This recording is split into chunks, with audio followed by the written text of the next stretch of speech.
ക്രൈസ്തലോട് സങ്കീർത്തനങ്ങൾ 149 അധ്യായം അതിൻ്റെ 1 മുതൽ 9 വരെയുള്ളതായ വേദവാക്യങ്ങൾ. യഹോവയെ സ്തുതിപ്പീൻ, യഹോവയ്ക്ക് പുതിയൊരു പാട്ടും ഭക്തന്മാരുടെ സഭയിൽ അവൻ്റെ സ്തുതിയും പാടുവീൻ. ഇസ്രായേൽ തന്നെ ഉണ്ടാക്കിയവനിൽ സന്തോഷിക്കട്ടെ, സിയോൻ്റെ മക്കൾ തങ്ങളുടെ രാജാവിൽ ആനന്ദിക്കട്ടെ. അവർ നൃത്തം ചെയ്തുകൊണ്ട് അവൻ്റെ നാമത്തെ സ്തുതിക്കട്ടെ, തപ്പിനോടും കിന്നരത്തോടും കൂടെ അവന് കീർത്തനം ചെയ്യട്ടെ. യഹോവ തൻ്റെ ജനത്തിൽ പ്രസാദിക്കുന്നു, താഴ്മയുള്ളവരെ അവൻ രക്ഷ കൊണ്ട് അലങ്കരിക്കും.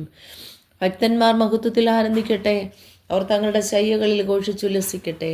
അവരുടെ വായിൽ ദൈവത്തിൻ്റെ പുകഴ്ചകളും അവരുടെ കയ്യിൽ ഇരുവായി തലയുള്ള വാളും ഉണ്ടായിരിക്കട്ടെ.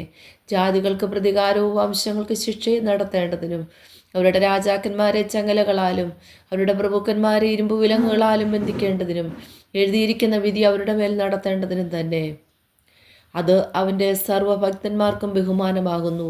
യഹോവയെ സ്തുതിപ്പീൻ. ഈ വചനങ്ങളാൽ ദൈവം എല്ലാവരെയും അനുഗ്രഹിക്കട്ടെ.